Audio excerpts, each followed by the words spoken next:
कलाम पाक कहता है परमेश्वर ने अपना एक नाम रखा है पुराने नियम, सेनाओं का यहोवा। एक ऐसा परमेश्वर जो सेना रखता है अपने पास लड़ने के लिए। आज मैं बात विश्वासियों की नहीं कर रहा हूं, आज मैं उन लोगों के लिए बात करना चाहता हूं जो सच में सेना में भर्ती होना चाहते हैं। आपको लगता होगा सूरज भाई आप बहुत ब्लेस्ड हो, आशीषित हो, थक इतना काम करते हो, थकते नहीं हो। सेना का व्यक्ति हूं, थकूंगा कैसे? राइट? फोर्स का आदमी हूं मैं। हमारी जो फोर्स है ना वो वहां की है। मैं आपको भी कहना चाहता हूं भर्ती चालू है, भर्ती चालू है भाई। आ जाओ आ जाओ। और मैं आपको बताना चाहता हूं मेल के लिए फीमेल के लिए दोनों के लिए है। ओके? पुराने ऐदनामे में एक सेना रखी थी, आप जानते होंगे, इसलिए राजा आगे आगे लड़ते थे, इसलिए उसका नाम था द गॉड ऑफ आर्मीज। एक ऐसा खुदा जो लश्कर रखता है, जो लड़ता है। आप इससे कितने लोग जानते हैं इजराइल में बहुत जंगों का, बहुत लड़ाइयों का जिक्र है। दाऊद लड़ता था, शाऊल लड़ता था, बहुत सारे राजा लड़ते थे। इस कलीसिया में बहुत बार यहोशापात के ऊपर प्रचार किया गया है कि वो जंगें लड़ता था, पर एक व्यक्ति ऐसा था जिसका कोई जिक्र नहीं है कभी वो जंग लड़ा, Suleman. You know there is no word in the whole Bible कि वो कभी जंग के लिए लड़ा। बताऊं मैं आपको सुलेमान के लिए लड़ने कौन जाता था?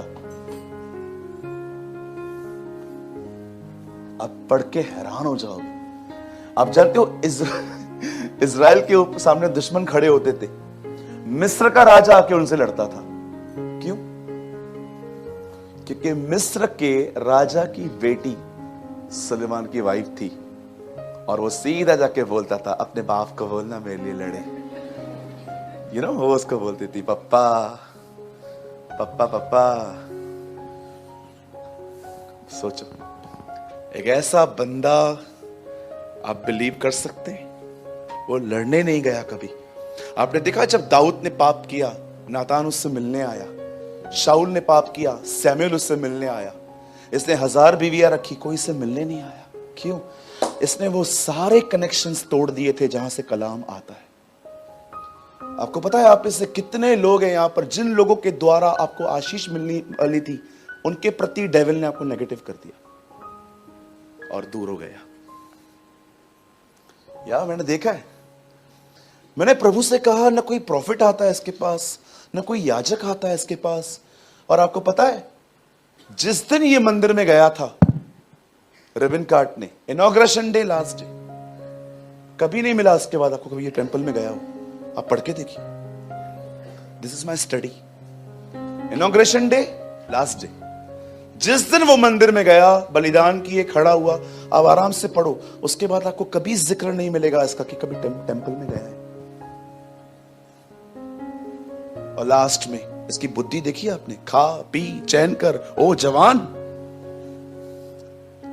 मजे कर, बुद्धि बिगड़ गई।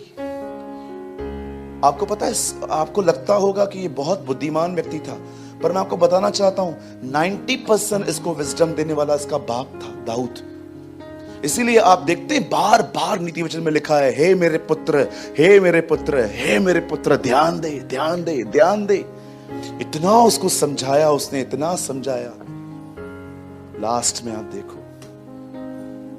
700 औरतें, 300 शादियां, 1000 औरतों को संभाल रहा था।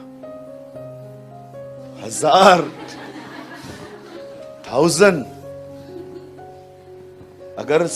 अगर वो कहे मुझे एक से मिलना है, एक दिन में एक से मिलना है, तो उसका बारी अगर देखा जाए तो एक बार मिलने के बाद 2.5-3 साल के बाद आता था। आप सोचो, सबसे अपने आप को दूर करके रखा था इस बंदे ने।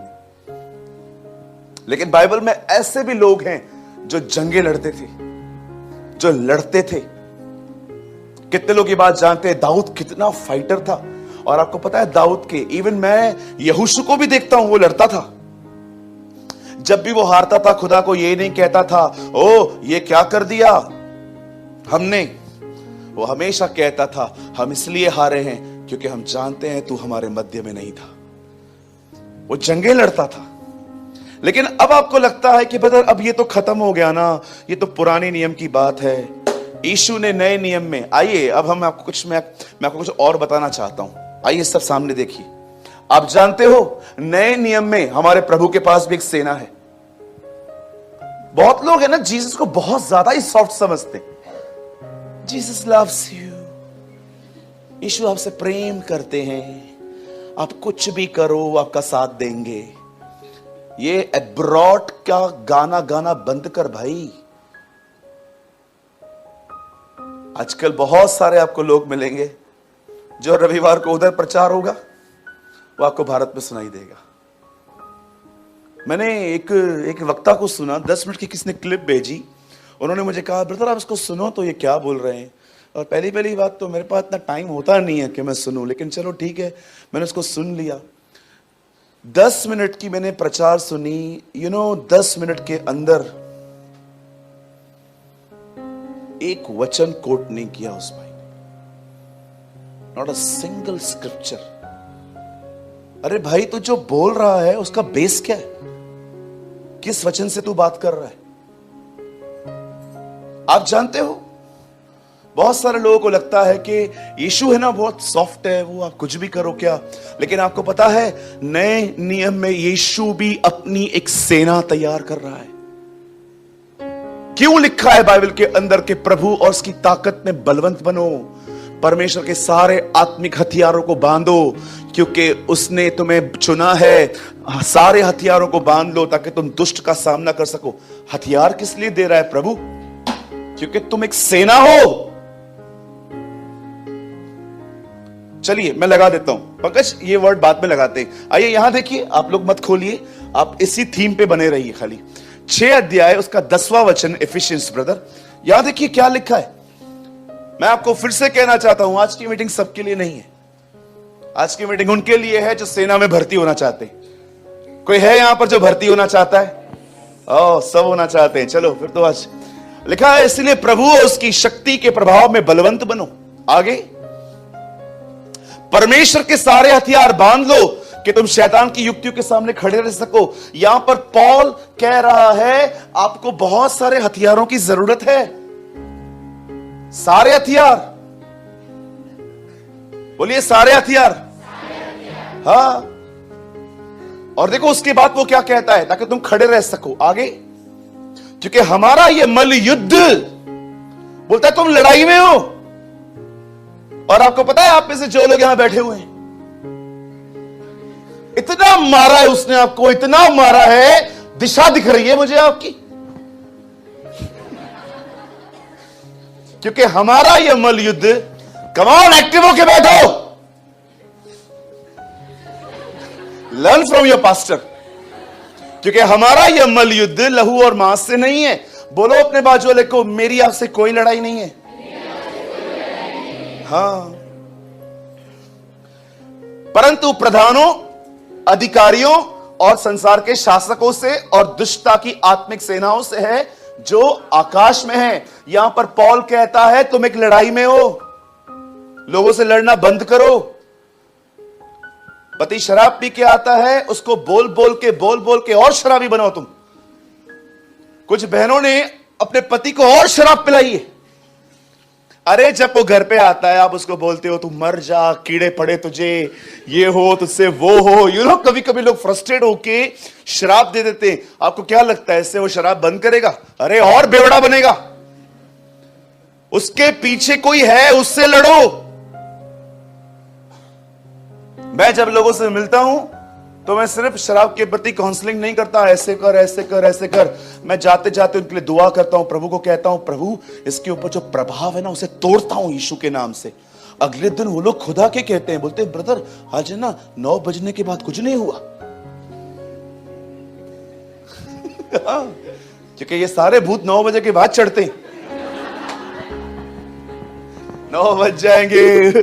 मुझे एक भाई आया, उससे बोला ब्रदर सुबह से लेकर रात तक अपने आप को पकड़े रहता हूं, आज नहीं पिएगा, आज नहीं पिएगा, आज नहीं पिएगा। 9 बजे पता नहीं क्या हो जाता है, शाऊल की तरह दुष्ट आत्मा आती है मेरे ऊपर। अरे भैया 9 बजे क्या है, तेरी आदत है। और आपको पता है 9 बजे आपको कॉल करता है, और किधर है किधर है किधर है करते हैं ना, हाँ तू किधर है, बैठा हूं जल्दी आ। अच्छा लाया कि लाऊं, लाया हूं तू चकना लेके आ।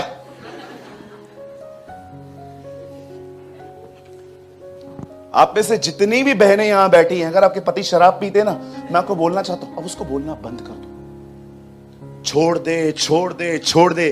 कितनी बहनें यहां पर, मुझे सच बताओ कि पति ने आपको एक बार ये कहा था मैं तुझे छोड़ दूं शराब को नहीं? हाथ उठाओ।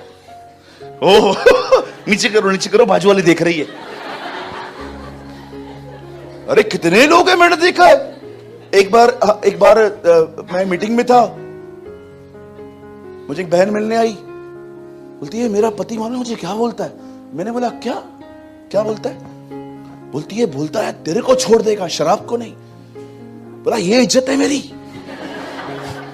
मैंने कहा आप छोड़ दो, वो भी आप इनफ काउंसलिंग कर चुके हो, अब प्रभाव तोड़ो, अब प्रभाव तोड़ो। मैं जब भी लोगों से मिलता हूं ना, मैं कोशिश करता हूं समझने की ये किस स्पिरिट से इन्फ्लुएंस्ड है, ये किसके प्रभाव में चल रहे हैं, और उस प्रभाव को तोड़ने की कोशिश करता हूं। आप जानते हो बहुत सारी चीजें जो आपको लगती है नेचुरल है, वो नेचुरल नहीं है।